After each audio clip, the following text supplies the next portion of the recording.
म्हणतात Maharashtra wise journey आपण सध्यावर ठाकूर येते एक आपल्याला विषय खूप महत्वाचा मांडायचा या ठिकाणी। एक छोटीशी मुलगी आहे तिचं वय फक्त 10 वर्ष आहे।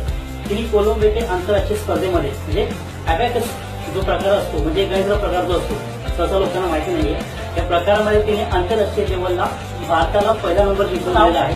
ज्ञानदेव रामराव गायकवाड। बरं आपण स्थानिक कुठले आहात? मी औरंगाबादचा आहे। बरं औरंगाबादला टीव्ही सेंटर येथे राहतो मी बँक ऑफ महाराष्ट्र मध्ये होतो। मी आता रिटायर झालेले आहे आणि bank of Maharashtra SC ST OBC संघटनेचा अध्यक्ष होतो। बरं आपल्या मुलीचं नाव सम्राज्ञी गायकवाड आहे जी फक्त 10 वर्षाची आपल्या सोबत आहे। आपण तिला बघू शकता तिने कशा प्रकारे अनुभव घेतला कशा प्रकारे अभ्यास केला आपण थोडंसं जाणून घेऊ त्यांच्या वडिलांकडून। सर काय सांगाल कसा प्रकारचा अनुभव होता?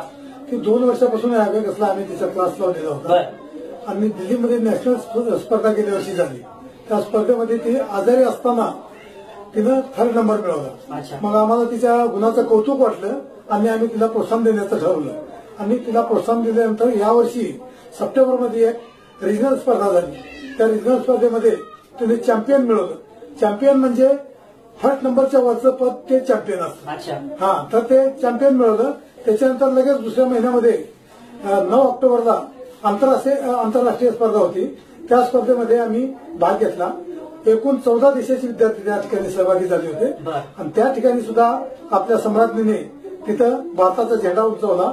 सगळ्यामध्ये सर्वात जास्त 11 मिनिटांमध्ये तिने 223 गणित सोडून उच्चांक गाठला आणि जगामध्ये जगज्जेती झालेली आहे। त्याच्यानंतर तिसरी स्पर्धा 20 तारखेला वाशी येथे होती। त्या ठिकाणी 3500 विद्यार्थी भारतामधून आले होते। ती नॅशनल स्पर्धा होती। त्या स्पर्धेमध्ये सुद्धा तिनं चॅम्पियनशिप मिळवलं आणि चॅम्पियनशिप मिळवणारी जगामधली पहिली मुलगी आहे आणि ती बौद्ध म्हणून बाबासाहेबांचे वंशज किंवा बाबासाहेबांच्या बौद्ध धर्माची कठोर अनुयायी आहे। ते कुठल्याही देवा धर्माला मानत नाही आणि मोठ्या हिरिरीने बाबासाहेबांचं नाव आणि गौतम बुद्धांचं नाव घेऊन ते कुठल्याही स्पर्धेला जातील। ज्यावेळी आम्ही स्टेजवर गेलो त्यावेळी सुद्धा तिच्या हातामध्ये गौतम बुद्ध आणि बाबासाहेबांची छोटीशी मूर्ती होती। ते म्हणजे इतक्या अभिमानाने तिने गेली की तिथल्या निवेदकांना सुद्धा आश्चर्य वाटले की मुलगी का आत्मविश्वास आहे। कारण त्यांना वाटलं नव्हतं की बाबा ही मुलगी एवढा डेअरिंग न करेल आणि तिनं आम्हाला अगोदरच सांगितलेलं होतं की मीच चॅम्पियन होणं हा तिचा मोठा आत्मविश्वास होता आणि त्या आत्मविश्वासाप्रमाणे तिनं खरंच चॅम्पियनशिप मिळून भारताचे तिरंगा त्या ठिकाणी फडकवला। त्याच्यामुळे आम्ही खूपच खुशी आहोत आणि विशेष म्हणजे बाबासाहेबांच्या नावाला म्हणजे बाबासाहेब 18 घंटे अभ्यास करत होते म्हणून आम्ही तिचा 10 तास अभ्यास घेत होतो मी आणि तिची आई। म्हणजे एवढा कठोर परिश्रम घेऊन आम्ही जगामध्ये आपल्या भारताचं नाव उज्ज्वल केलं। नक्की सर जसं तुम्ही मगाशी म्हणाला की 2 वर्षापासून हा प्रवास तुमचा सुरू आहे त्याच्यामध्ये तुम्ही इतके अनुभवलं आणि खरं म्हटलं तर भारताला एक कौतुकाची थापच मिळालेली आहे। तर हे सगळं करत असताना तुम्हाला त्रास वगैरे झाला का? आम्हाला त्रास म्हणजे बाकीच्या मीडियाने कुणीही आमची दखल घेतली नाही। ज्यावेळी आंतरराष्ट्रीय स्पर्धा आम्ही जिंकून आलो चॅम्पियनशिप त्या ठिकाणी आम्ही काही न्यूजपेपर वाल्याकडे गेलो। कोणत्या लोकमत म्हणून न्यूजपेपर आहे आमच्याकडे मोठ्या प्रमाणात आपल्या महाराष्ट्रात औरंगाबादला चालतं। तिथे विजय सरवदे नावाचे आपलेच ग्रस्त होते त्यांच्याकडे आम्ही बातमी फोटो सगळे घेऊन गेलो तर त्यांनी सांगितले की अशा बातम्या आम्ही देत नाही।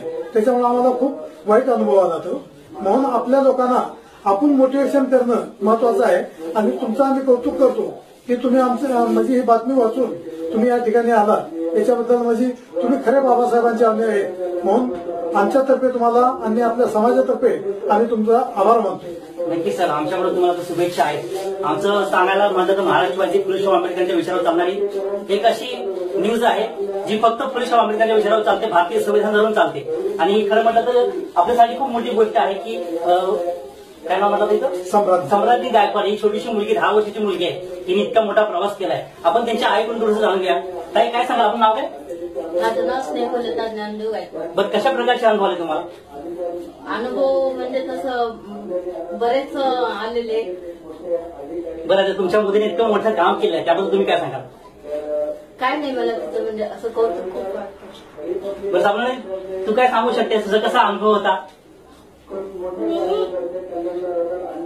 पप्पाने मला सांगितलं होतं की बाबासाहेब 18 घंटे अभ्यास करायचे तर माझ्या डोक्यात असा विचार आला की बाबासाहेब 18 घंटे अभ्यास करायचे तर मी 10 घंटे अभ्यास केला पाहिजे। बरं कोलंबोला गेल्यावर तुला त्रास वगैरे झाला का तिकडे?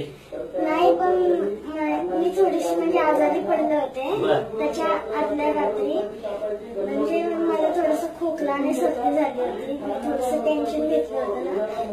नंतर परीक्षा झाल्यावर आणि मला ट्रॉफी भेटल्यावर मी माझा त्रास पूर्ण ठीक झाला आणि खूप खुश होते.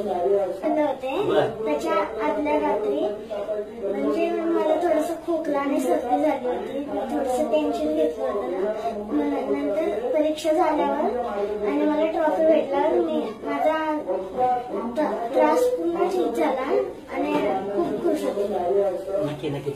एक 10 वर्षाची मुलगी आहे, तिला अजून माहिती नाही की तिने किती मोठं काम केलेलं आहे. सर, तुम्ही शेवटचा संदेश काय देऊ शकाल? मी या संदर्भामध्ये आम्ही एवढंच सांगू शकतो की बाबासाहेबांच्या तत्वाप्रमाणे, धम्माच्या तत्वाप्रमाणे जर माणसाने नीतिमत्ता ठेवली तर माणूस नेहमीच उंच शिखर गाठू शकतो. या पद्धतीने मुलीला आम्ही घडवलेलं आहे आणि याच्या पुढे सुद्धा ह्याच पद्धतीचा प्रवास चालू आहे.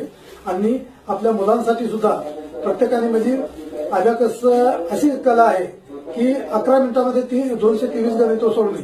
इतकं फास्ट म्हणजे अभ्यासाची कला येते आणि अवगत सुद्धा असं आहे की ती स्मरणशक्ती सुद्धा त्याच्यामुळे वाढते. त्याच्यामुळे आपले जास्तीत जास्त मुलांनी त्याच्यामध्ये भाग घ्यावं आणि पुढे आम्ही या संदर्भातच मुलीची आम्ही आयएसची तयारी आतापासूनच करायचं ठरवलेली आहे आणि त्या दृष्टीने आयएस झाल्यानंतर आपल्या समाजाची सेवा करावं असा आम्ही संदेश त्या निमित्तानं देऊ इच्छितो. नक्कीच सर, खूप मोठी गोष्ट आहे. एखादी 10 वर्षाची मुलगी आहे, इतकं मोठं काम करते आणि इतक्या मोठ्या पदावरती आज गेलेली आहे. भारताला एक विषय चषक जे आपण जिंकून दिलंय, हा प्रकार खूप मोठ्या प्रमाणावर तिने करून दिलेला आहे. हिचं कौतुक तर महाराष्ट्रामध्ये करणारच आहे. पण शेवटचा संदेश काय सांगू शकेल का? जर तुझा अनुभव आला, इतक्या मुलांमध्ये तू पहिली आलीस, तर काय सांगू शकशील का? मला हा संदेश द्यायचा आहे की जे मुलं आता आहेत त्यांनी अबॅकस लावलंच पाहिजे. कारण की त्यांनी अवघडातल्या अवघड गणित आपण सोडू शकतो, ते पण खूप लवकर. जर कितीही अवघड गणित असेल तर आपण ते, जर दुसऱ्यांना 10 मिनिटं लागत असेल तर आपण 2 मिनिटातच ते गणित सोडू शकतो. हा संदेश मला द्यायचा आहे. धन्यवाद. आतापर्यंत कोणत्याच मीडियाने यांची दखल घेतली नाहीये. महाराष्ट्र वाईज वेब न्यूज मी सगळ्यांना सांगेन की या छोट्याशा मुलीची, 10 वर्षाच्या मुलीची सगळ्यांनी दखल घ्यावी, एवढंच मी सर्व सांगू शकतो. सहयोगी राहुल सावेसोबत Amol Jagdhari, Maharashtra wise web news, ठाकूरली.